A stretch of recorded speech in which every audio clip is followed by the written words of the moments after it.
नमस्कार, आप देख रहे हैं न्यूज वन इंडिया। मैं हूं आपके साथ ऋतु तोमर। देवभूमि में आपका स्वागत है। रुख करेंगे अगली खबर की ओर। यहां पर अब सीएम त्रिवेंद्र सिंह रावत की चंपावत को सौगात। एक दिवसीय दौरे पर चंपावत पहुंचे सीएम त्रिवेंद्र रावत।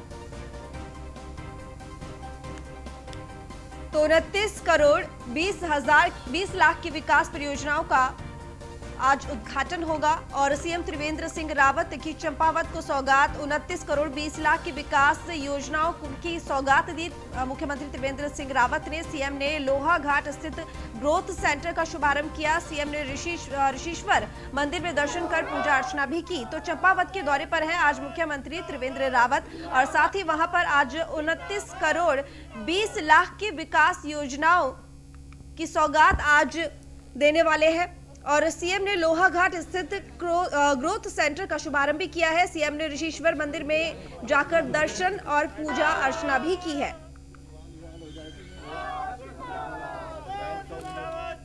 तो एक दिवसीय दौरे पर चंपावत पहुंचे हुए हैं मुख्यमंत्री त्रिवेंद्र रावत। साथ ही विकास योजनाओं की सौगात 29 करोड़ 20 लाख रुपए की लागत की विकास योजनाओं की सौगात आज चंपावत वासियों को मुख्यमंत्री त्रिवेंद्र रावत देने वाले हैं। तो सीएम ने लोहा घाट स्थित ग्रोथ सेंटर का शुभारंभ भी आज किया और साथ ही ऋषिश्वर मंदिर में दर्शन कर पूजा अर्चना भी की।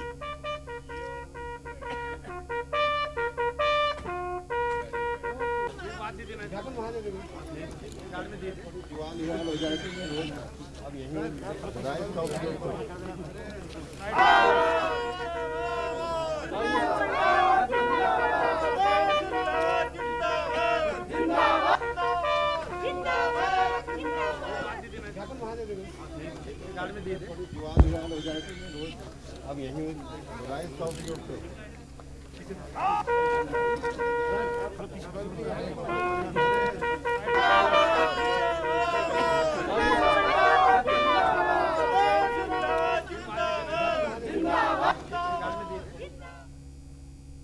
डोईवाला से खबर है, जहां प्रदेश के महाविद्यालयों को मिलेगी 4G इंटरनेट सेवा की सौगात। सीएम त्रिवेंद्र सिंह रावत डोईवाला से करेंगे 4G इंटरनेट सेवा की शुरुआत। उच्च शिक्षा मंत्री डॉक्टर धन सिंह रावत करेंगे समारोह की अध्यक्षता। तो विधानसभा अध्यक्ष प्रेमचंद अग्रवाल भी इस समारोह में विशिष्ट अतिथि के तौर पर शामिल होंगे और उच्च शिक्षा मंत्री धन सिंह रावत भी इस समारोह की अध्यक्षता करेंगे। और आपको बता दें कि प्रदेश के महाविद्यालयों को अब 4G इंटरनेट सेवा की सौगात दी जा रही है। सीएम त्रिवेंद्र सिंह रावत डोईवाला से 4G इंटरनेट सेवा की शुरुआत करेंगे। उच्च शिक्षा मंत्री डॉक्टर धन सिंह रावत भी इस समारोह में मौजूद रहेंगे। साथ ही उस समारोह की अध्यक्षता भी करेंगे और विधानसभा अध्यक्ष प्रेमचंद अग्रवाल भी इस समारोह में विशिष्ट अतिथि के तौर पर शामिल होंगे। मुख्यमंत्री जी कॉलेज में आएंगे और उनका मेन मकसद ये है कि जो 4G इंटरनेट कनेक्टिविटी का वो यहाँ पर से शुभारम्भ करेंगे और ये प्रदेश के 105 राजकीय महाविद्यालयों और विश्वविद्यालयों से इससे 4G कनेक्टिविटी कॉलेज को एक सौगात दे देंगे। और ये हमारे लिए एक बहुत बड़ा उच्च शिक्षा के लिए एक बहुत बड़ी सौगात होगी, जिसमें हमारे सारे विद्यार्थी ई ग्रंथालय से जुड़ जाएंगे और उनको लाइब्रेरी से लेकर के सारी सुविधाएं इनको उपलब्ध हो जाएंगी। कल का मुख्य कार्यक्रम उनका ये है कि वो 4G इंटरनेट कनेक्टिविटी या वीडियो कॉन्फ्रेंसिंग का शुभारंभ करेंगे और उससे छात्र छात्राओं को बहुत फ़ायदा होगा। अब यही उनका कल का मेन।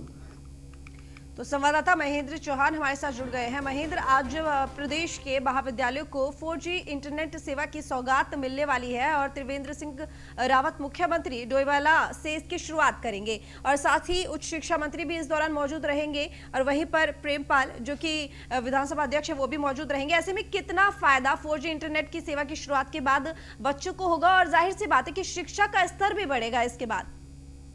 जी बिल्कुल, कल मुख्यमंत्री पूरे प्रदेश के लिए इसकी शुरुआत करने जा रहे हैं 4G कनेक्टिविटी की।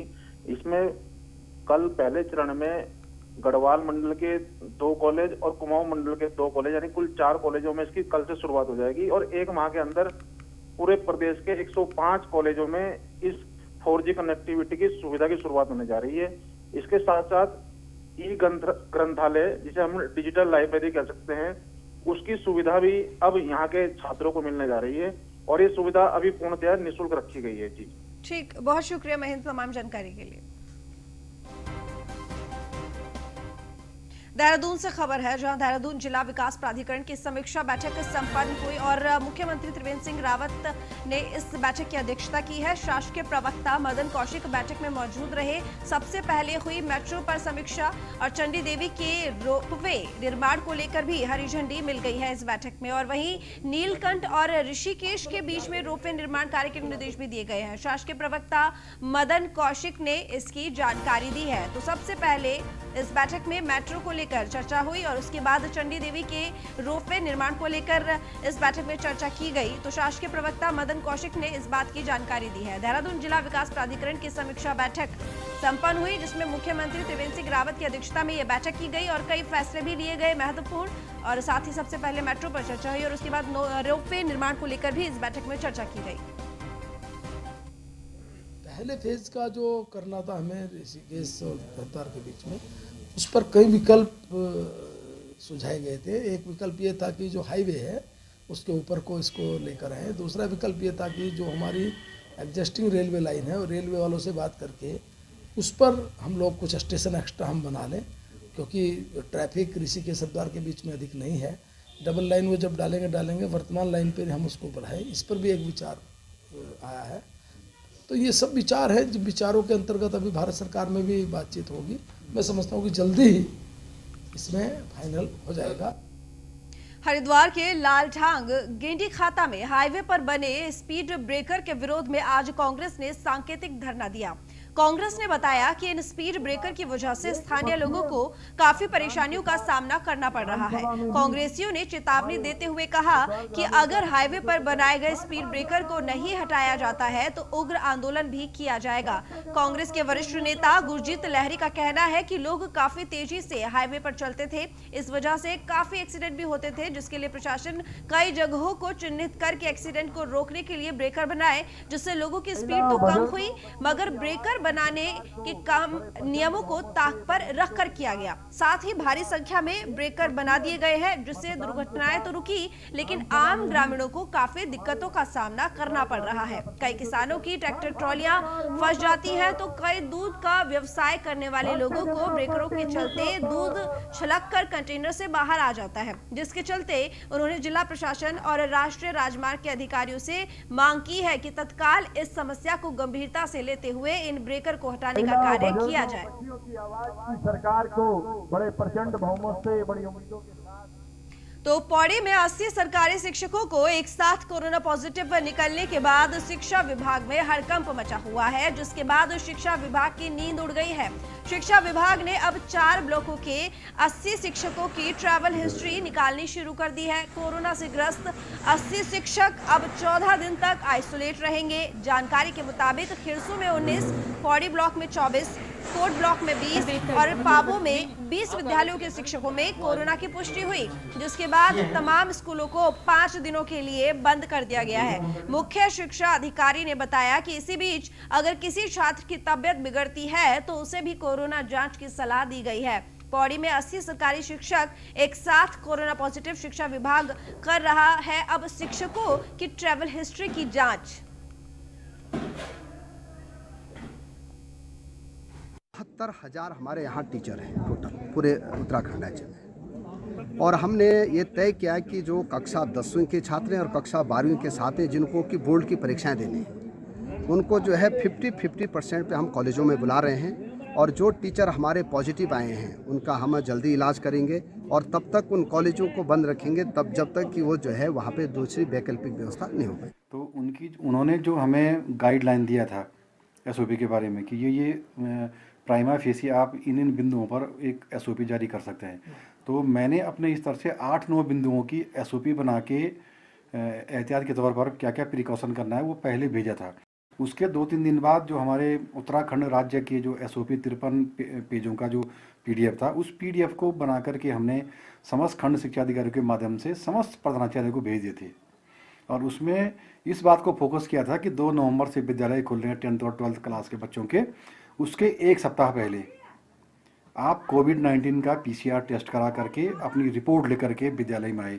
यदि जिसके पास ये रिपोर्ट नहीं होगी वो विद्यालय में ना आए। तो ये चीज़ हमने सारे जो हेड ऑफ द इंस्टीट्यूट है ब्रेक के बाद एक बार फिर स्वागत है। देहरादून से खबर है, महिला वेंडिंग जोन के लिए जगह चिन्हित कर ली गई है। राजधानी में नगर निगम ने जगह किए हैं चिन्हित महिला वेंडिंग जोन के लिए। सरकार की गाइडलाइन की प्रतीक्षा कर रहा है अब नगर निगम। देहरादून में बनाए जाएंगे नए smart vending zone. Smart vending zone के लिए हो रही हैं अब तैयारियां और हाउस टैक्स से छूट वाले इलाकों के लिए भी गाइडलाइन का इंतजार किया जा रहा है। तो सरकार ने निगम क्षेत्र नए इलाकों को हाउस टैक्स से बाहर कर दिया है।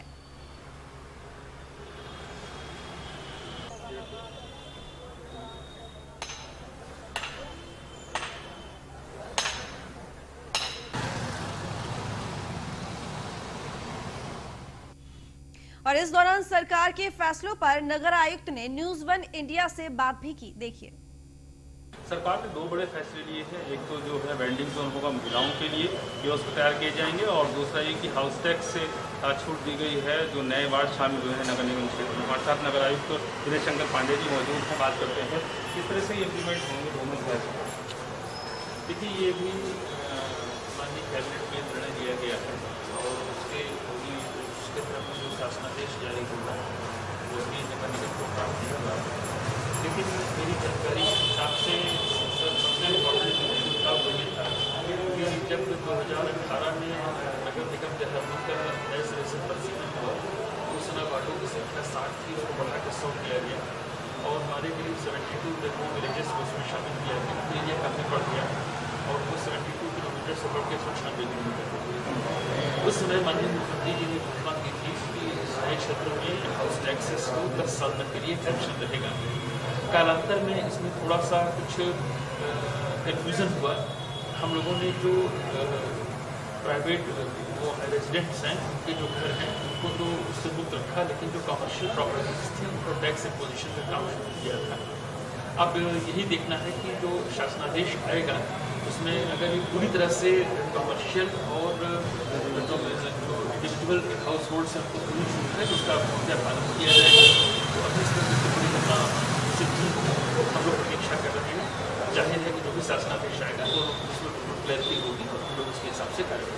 तो क्या साहब ये वार्डों से जो नए क्षेत्र है जो शामिल हुए उसमें इस तरह की मांग आ रही थी या किस तरह से फैसला हुआ तो आप लोगों ने तो प्रस्ताव दे देते? नहीं, देखिए ये डिमांड तो हमारे हिंदी काफ़ी समय से और नगर निगम को जब उसमें फैसला नहीं लेना था तो जो भी टैक्स की वसूली करते हैं एक्ट के हिसाब से करते हैं तो उसमें नगर निगम को किसी को एक्सेप्ट करने का अधिकार नहीं होता है। ये प्रदेश सरकार का अधिकार होता है। शायद कदाचित किसी या प्रथम शासन स्तर पर गया होगा और वहाँ से फिर कैबिनेट निर्णय किया गया। एक महत्वपूर्ण फैसला ये कि जो वेंडिंग जोन बनाने हैं महिलाओं की को लेकर फैसला है, इसको लेकर क्या तैयारियाँ नगर निगम कर रहा है कैबिनेट के फैसले के बाद? देखिए, हम लोगों ने भी इस प्रदेश में सबसे पहले स्मार्ट वेंडिंग जोन्स की शुरुआत की थी। 6 नंबर को जब हमारा पहला वेंडिंग जोन बन के बना था और उसको एप्रिसिएशन भी मिला था और उसका उद्घाटन भी माननीय मुख्यमंत्री जी के कर कमलों से हुआ था। माननीय मुख्यमंत्री जी ने चीज़ में महिलाओं को स्वरोजगार बढ़ाने के लिए उनको इस तरह के जॉब्स को वेंडिंग जोन में काम किया जाएगा। उसी कड़ी में ये लिया गया निर्णय है और हम लोग इस निर्णय की जो डिटेल आएगा उसकी प्रतीक्षा कर रहे हैं। जैसे जाएगा उस अनुरूप कार्य किया जाएगा। फिलहाल हम लोगों ने अपनी जो तैयारियाँ की हैं उसके हिसाब से 22 नए वेंडिंग जोन हमने चिन्हित कर रखे हैं। जैसे बात करने के लिए धन्यवाद। जैसे नगर आयुक्त विजय शंकर पांडे जी साफ तौर पर कहते हैं कि जो महिलाओं के वेंडिंग जोन डेवलप करने की बात है सरकार के बाद और जो सरकार के फैसले हैं उनको इम्प्लीमेंट कर दिया जाएगा ताकि लोगों को लाभ मिल जाए। तो कचेरी सहजी के साथ नदीम दला न्यूज़ इंडिया देहरादून। ऋषिकेश में 10 नवंबर को होगा जानकी पुल का लोकार्पण। मौके पर सीएम त्रिवेंद्र सिंह रावत के पहुंचने की संभावना है। लोकार्पण से पहले नरेंद्र नगर के विधायक ने जायजा लिया और कृषि मंत्री सुबोध उनियाल ने भी पुल का निरीक्षण किया। 16 साल बाद लोगों के सपनों को अब पंख मिले हैं, कृषि मंत्री सुबोध उनियाल ने कहा। तो 10 नवंबर से लोग कर सकेंगे पुल पर आवागमन, जिसका लोकार्पण करने के लिए मुख्यमंत्री त्रिवेंद्र रावत पहुंच सकते हैं। लेकिन उससे पहले कृषि मंत्री सुबोध उनियाल ने भी इस पुल का निरीक्षण किया। तो ऋषिकेश में 10 नवंबर को होगा जानकी पुल का लोकार्पण। मौके पर सीएम त्रिवेंद्र सिंह रावत की पहुंचने की संभावना जताई जा रही है। लोकार्पण से पहले नरेंद्र नगर के विधायक ने भी जायजा लिया और वहीं कृषि मंत्री सुबोध उनियाल ने भी इस पुल का निरीक्षण किया। तो 16 साल बाद लोगों के सपनों को अब पंख मिल रहे हैं, यानी कि 16 साल बाद वहां की जनता का अब सपना पूरा हो गया है। तो कृषि मंत्री सुबोध उनियाल ने 10 नवंबर से लोग अपने इस पुल पर आवागमन कर सकेंगे, ये बात भी कही। देखिए, ये पुल एक हम लोगों का ड्रीम प्रोजेक्ट था, जो पूर्व में सबसे पहले 2006 में इसको स्वीकृति दी गई थी। किंचित कारणवश इस पुल का निर्माण नहीं हो पाया, तो 2013 में फिर इसका रिवाइज एस्टीमेट करीबन 35 करोड़ 53 लाख का इसका स्वीकृत किया गया और इस पुल का निर्माण कार्य शुरू हुआ 2014 में। 14 में निर्माण कार्य प्रारंभ होने के बाद जिस समय हम लोगों ने कांग्रेस छोड़ी थी, तो हरीश रावत जी ने दुर्भावनाओं से प्रेरित होकर इस पुल का पैसा रोक दिया था और इस पुल के निर्माण में अवरोध पैदा हुआ। उसका सरकार बनने के बाद फिर इसमें रिवाइज एस्टीमेट में ये 48 करोड़ 85 लाख पहुंचा। तो अब से इस पैसा रिलीज होने के बाद इस पुल का निर्माण पूरा हुआ है और 10 तारीख को इसका उद्घाटन होने जा रहा है। ये आम आदमी के लिए 10 तारीख से उपलब्ध करा दिया जाए। ब्रिज हमने बनाया है, इसकी टोटल लंबाई 346 मीटर है और इसकी कुल लागत 48 करोड़ 85 लाख है और ये जो है 3.9 मीटर चौड़ाई है इसकी, जिसमें हमने इसको 3 लेन के भागों में अलग अलग बांटा है, जिसमें एक लेन इधर से बाइकर्स के जाने के लिए है, एक लेन बाइक वालों के लिए स्वर्ग आश्रम की तरफ से इधर आने के लिए है और बीच की एक लेन जो है वो पैदल आवागमन के लिए है। और क्योंकि यहाँ कावड़ के समय और अन्य जो धार्मिक हमारे मेले लगते हैं उसमें काफ़ी भीड़ हो जाती है, तो उस समय जो है ये बीच की लेन जो है बहुत कम इसमें इफ़ेक्टिव साबित होगी, जिससे कि जो है भीड़ का कंजेशन कम होगा इसमें। और ये जो है 5R लोडिंग का ब्रिज है और जो है इसकी फाउंडेशन जो है वो वेल फाउंडेशन पे ये बनाया गया है। देखिए, ये गंगा जी के ऊपर हमने जो पुल बनाया 346 मीटर का ऋषिकेश में, क्योंकि मेन हमारा जो एंट्री है हमारे उत्तराखंड की ऋषिकेश है, ऋषिकेश से ही लोग अपने हमारे बद्रीनाथ केदारनाथ की यात्रा पे